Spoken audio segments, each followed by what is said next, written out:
Hey, Philosopher here, and today we're talking about the best war defense teams for March of 2021. And the first team on the list is the Mercenaries. Now, the Mercenaries can be configured a bunch of different ways, but the best version of the team, and really the most scalable defense, in other words, the defense that works the best even when you have it at the highest levels with all the characters G14 or G15, is when you have the Mercenaries with Killmonger and Shuri. So let's talk about that for a minute. Why is that? Well, a couple things. First of all, Killmonger has an amazing ability where one thing that he does is whenever he gets defense up, he attacks the most injured enemy for 330% damage.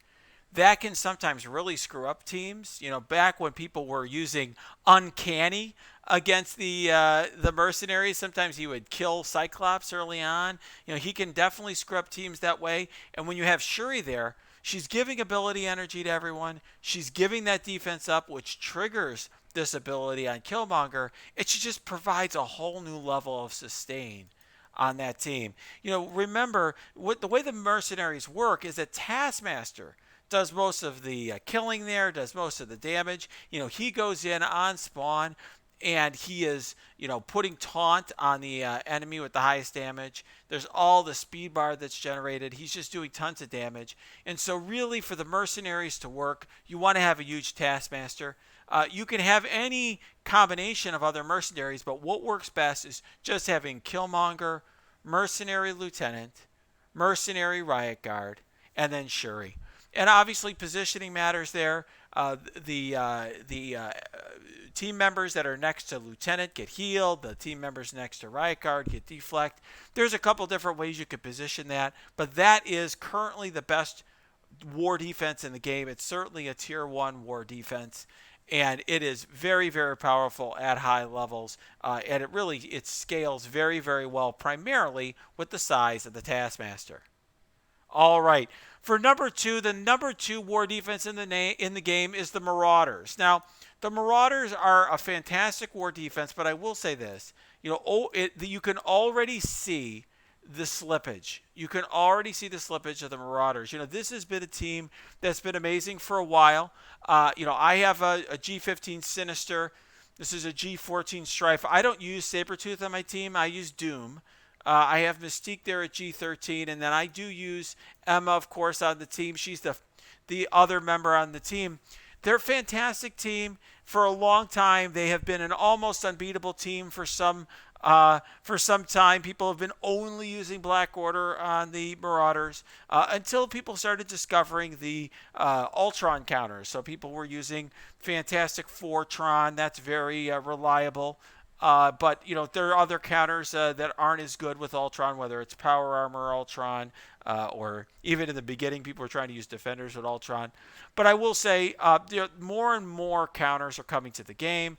I already use X Factor with Ultron, Namor, and a fifth to reliably punch up against this team. I believe that once Multiple Man and Polaris are in the game, X Factor is just going to roll over Marauders. And then, of course, the Shadowland team totally decimates Marauders. But the reason I still have them in the top tier is that for right now, there is not a team in the game that isn't going to hold, is going to hold on Alliance war defense and can't be countered. So, all of these teams can be countered. You want to invest in offense over defense, but just not enough players have huge Shadowlands or huge X Factor, and a lot of the X Factors on defense. So it's still people are using their Black Orders on the Marauders team. They are still eating top teams on war defense. So I think that they are still worthy of a tier 1 ranking here. But their stock is going down. All right. Now, I have on my list the next team being the Mercenaries without Killmonger and Shuri. And that's simply because, look, the Mercs are powerful no matter what you do, no matter what group that you put with them, as long as they have the core pieces, which, of course, are Taskmaster, Merc Lieutenant, and Merc Riot Guard. You can really put any 2 other Mercs on the team, and they're great. Some people like Korath because he can screw up the X-Force counter, although I find that is becoming less and less important. I've used, because I have a 6 red star, I've used Merc Sniper at times. I think most people would put Bullseye after Killmonger is the next Merc to put in. But there's pluses and minuses to all of these. What I would say to all of these choices, and really the choices being Killmonger, Bullseye, Merc Sniper, and Korath, and I have heard a lot of disagreement about it, but the long and short of it is any Merc team is going to do well if you have a huge Taskmaster, you have a good-sized Merc Lieutenant, good-sized Merc Right Guard. They are going to draw a strong counter, and that's really all you can ask out of a war defense. At this point, if you're at the high levels of the game, you're not going to get a ton of defense wins unless your defense is absolutely huge. And this is one of the few defenses that can scale large enough to either demand a Black Order counter or potentially get you some defense wins. All right, so now we're going to be into our second tier. So the second tier is a lot bigger, and these are all defenses that kind of have a common theme, which is that they're just okay at like middling levels, but they scale ridiculously when you put a ton of gear and T4s into them. And I think, now I used to have Sinister 6 at the top of this list, but I've moved Wave 1 Avengers into the top spot in the tier 2. And that's just because Xmen counter Sinister 6 so well. And then also symbiotes are increasingly being used against Sinister 6. We'll have a video on that soon.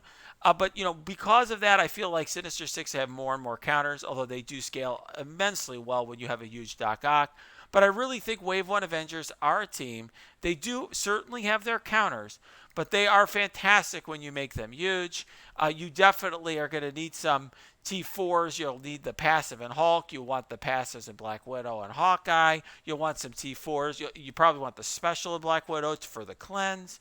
A lot of people swear by the alt in Hulk. There's multiple Captain America T4s that you'd want.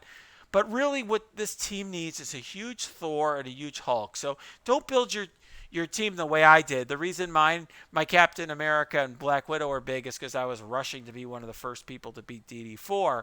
But, certainly with a humongous Thor, a humongous Hulk, this team can be a pain in the butt.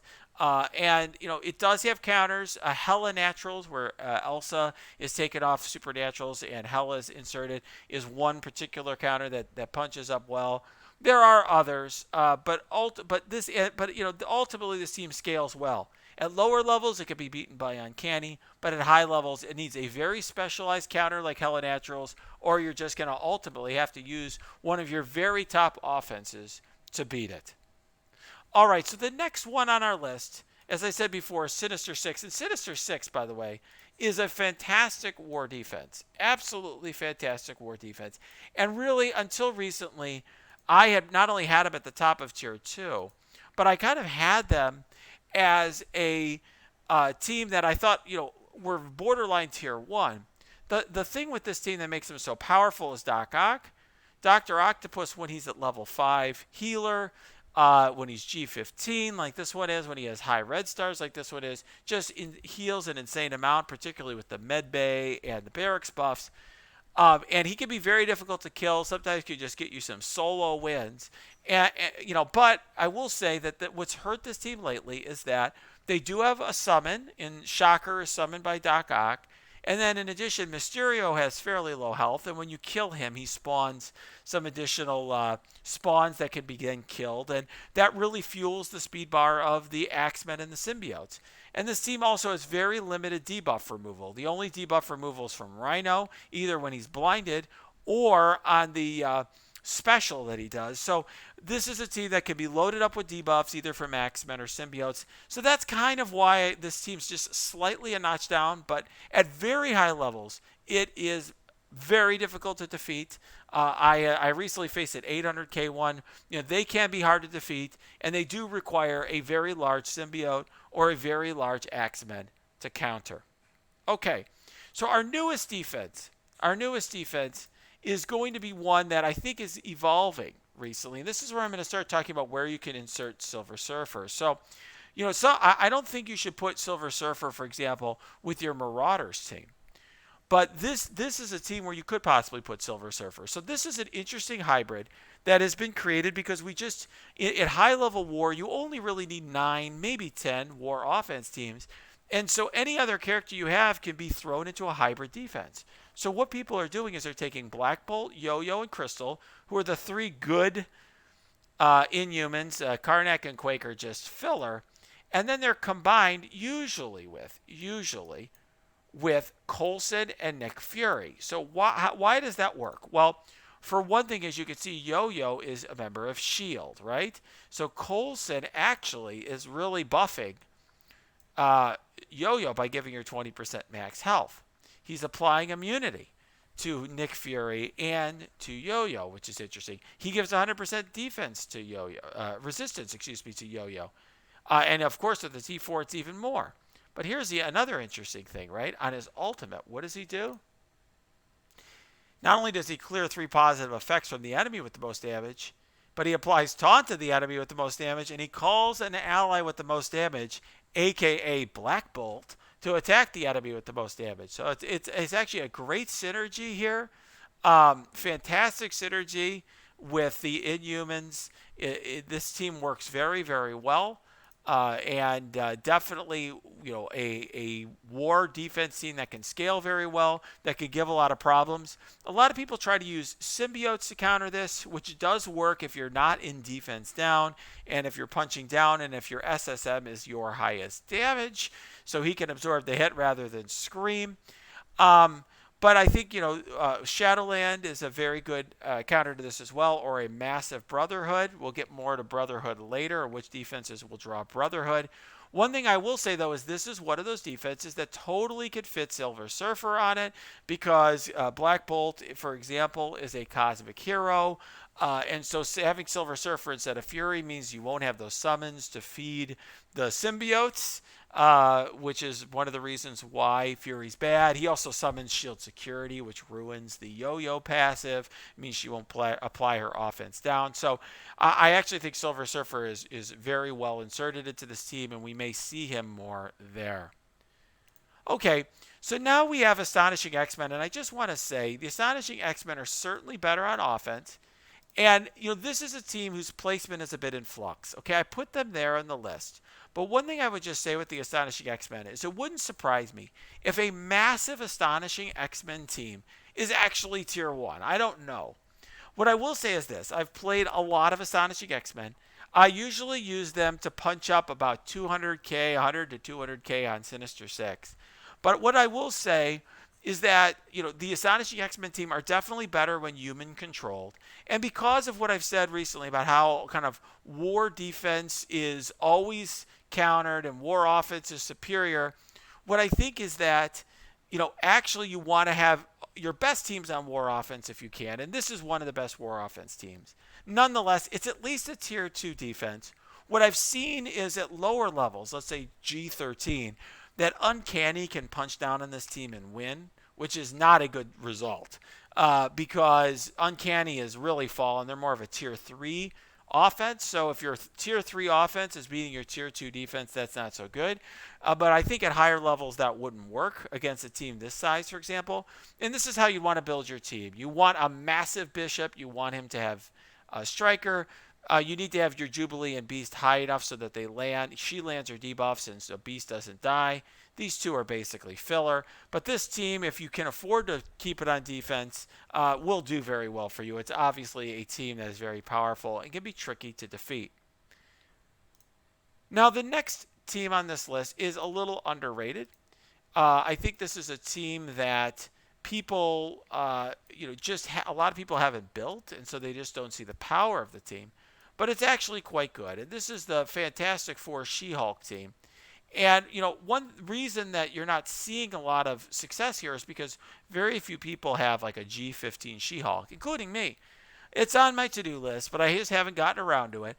I've got a good stars on my SheHulk, but, haven't gotten her up to the spot where she's just amazing. And one thing I will say is I've talked to, in the creation of the list, I've talked to many top players in the top alliances to get their feedback. And people who have G14, G15 SheHulks, people with those 7 red star SheHulks are saying she is a monster. This defense is a monster. So this is a defense, like I said, with Wave 1 Avengers. I think the same thing with Sinister 6. To a lesser extent, the Inhuman team. I think the Inhuman one, people do all have big black bolts because of at least at high levels because of his former use in the U7 raid. But She-Hulk is somebody that really scales well with stats. And really what is doing a lot of the work here is her passive. Whenever an enemy attacks her or the Fantastic Four, she gets charges. And then when she gets a maximum of 5 charges, she transfers all negative effects from all of the Fantastic Four and her to the enemy with the most damage and attacks that enemy. So very powerful, kind of like a Thor ability. But unlike Thor, you know who you can just attack him, you can't attack She-Hulk because she'll continue to get the charges. So, look, Fantastic Four is definitely a team that's been on the downswing. I do think She-Hulk is good if you invest in her. I have faced massive Fantastic Four She-Hulk teams, like I think Legion's got some, etc.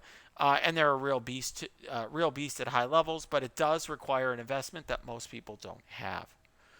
Okay, so here's another fantastic home now for Silver Surfer. And this is with a team that is, I also think is clearly better on Alliance War offense, and that's X Factor. So right now, of course, we only have 2 X Factor members, Longshot and Shatterstar. I always have been using them on War offense. In fact, I have been using them to punch up on Marauders reliably. As I said, I use Shuri and I use, excuse me, not Shuri, I use Ultron and Namor with these 2. And then you could use as a 5th like Squirrel Girl or Shuri or Drax or Vulture or a number of others as the 5th. But so I think they're better. And now, of course, they got a buff, and Shatterstar actually gives additional damage on War offense. So he gives 35% additional damage on War offense. So they're clearly meant to be on War offense. But I see them a lot on War defense. And what people do is they run them with Squirrel Girl, Miss Marvel, and Captain Marvel. And the idea is that the biggest way to counter X Factor is to blind them so they don't get rolling with crits because they take a little time to get started. And most people don't have a humongous Brotherhood. And so, you know, that already is an issue if your X Factor are big. But then if you include Squirrel Girl, it creates the issue of a cleanse. I will say that if you just use Toad Basic on Squirrel Girl, the Brotherhood counter still works. So I'm not enamored with this team. That's why they're at the bottom of Tier 2, because if you have a Brotherhood big enough, they can easily counter the X Factor. But nonetheless, they are still a fantastic team, and I do think this is a spot where Silver Surfer works well because Longshot and Shatterstar are cosmic heroes, and he could really screw up a potential Brotherhood counter. All right, and now we're in Tier 3. So our Tier 3 defenses are all defenses that are just sort of an annoyance. Occasionally, they're going to pick up a win here or there. They'll have some RNG component to them. But realistically, they're not something that I would invest a ton of gear in just for War defense. Or not a team I T4 just for War defense. They're basically there to fill some slots and get you a sneaky win. And the first one of this list is Pimtech, okay? And that's largely just because of Ghost. So Ghost is one of those characters that if it's really large, if your Ghost is really large, she can just win the match by herself just through some RNG. You know, characters that have a lot of RNG because she gets a lot of dodges and she does counterattacks. She rewinds turn meter. She obviously has that big ultimate. So she can just, through her sheer size and some of this RNG, get you a win. I've had my team get wins where Ghost is the only survivor before. But that said, I wouldn't invest a ton in this team. They're just, unless you're trying to, for example, 100% Gamma 4.3. You know, this is a team that is basically at the high levels. It's just a kind of sneaky team at best. All right, so now we're going to get to a team this is Technerva with Ghost. And really, basically, it's a way of trying to make a use of some of the Guardians characters and, you know, the few good ones, because a lot of people have built up Guardians. So if you've overbuilt your Guardians, who are basically worthless at this point, you can throw Star-Lord, Rocket, Groot with Ghost and Minerva, for example, and it's an interesting team. There's a chance that you'll be able to get a defense win out of it, just because Star-Lord can feed energy to Ghost, for example, something like that, or something like that. But it's really another defense that's just sort of like, maybe it'll sneak a win, mostly due to Ghost. All right. Another defense that's kind of in that filler category at least at high level play, is the skill military team. And so why am I even putting skill military on here? Don't they suck? And the answer is yeah, basically suck. They do, and they're getting reworked next month, so maybe they'll get way better. Who knows? But basically, skill military is a team that a lot of top players overinvested in, including myself. And so a lot of people just throw them on defense. And there you see a lot of big skill militaries. And they're kind of in this tier with the Tech Nervas and the Asgardians and so forth.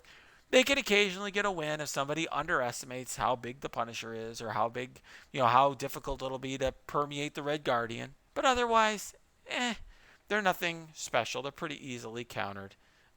Certainly Brotherhood counter them. We've talked about them before, but a lot of other teams do as well. All right, so now the next team on our list is a team that used to be an amazing war defense, but it has really fallen off. It's fallen off so far that I don't see this war defense at all in top wars at all anymore. Occasionally, you'll see a lazy high TCP player that just continues to throw it on there because he overinvested, but most people don't. This is, of course, the Asgardian team, and the only reason that it is worthless on defense is that because of Hella Summon Greg, the symbiotes just eat them for lunch. It's a 100% win rate. The symbiotes can punch up really large, and everybody has a reasonably built symbiote team at high levels. And so this is a team that everyone has just been breaking up. A lot of people take Hela and they put her with the Supernatural, and they use her on more offense. Thor is usually used with the Wave 1 Avengers.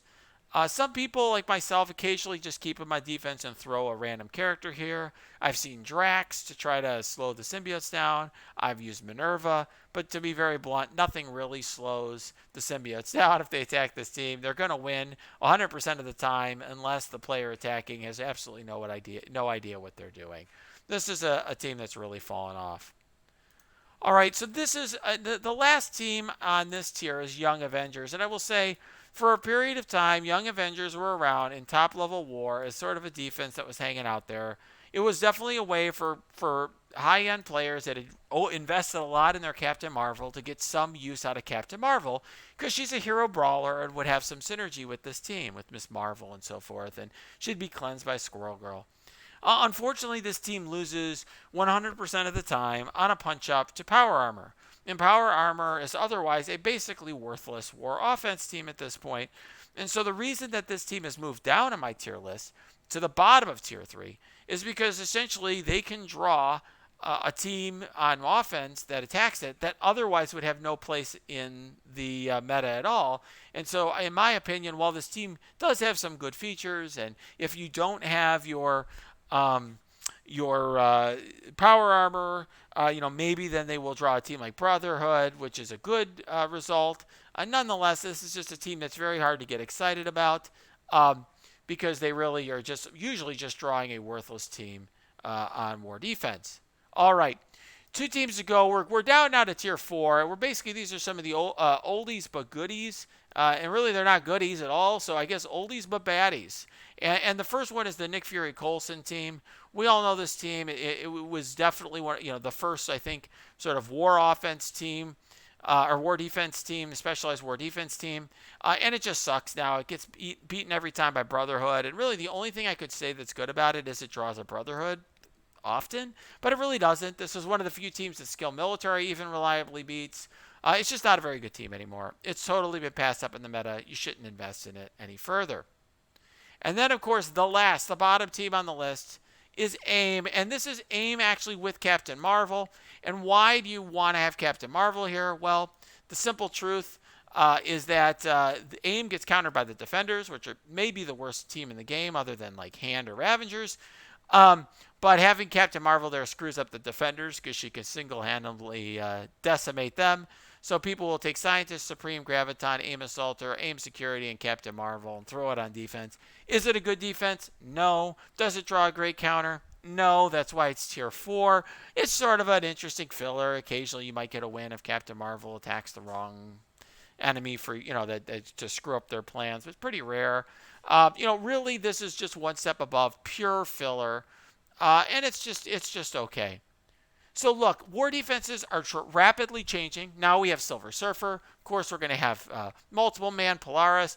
Lots of changes coming to the game. So I do see this list being a huge flux in the months to come. So look, if it's not March 2021, definitely look for the new video. But for right now, these are the war defenses that I see at the very high levels in war and other top players see at the high levels in war.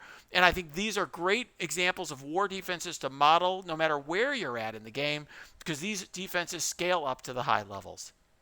All right, if you like this video, smash that like button, subscribe to this channel, and go to our Discord below. We have a great community, lots of interesting discussions going on there. And of course, we have a Twitch stream as well. I usually Twitch in the evenings.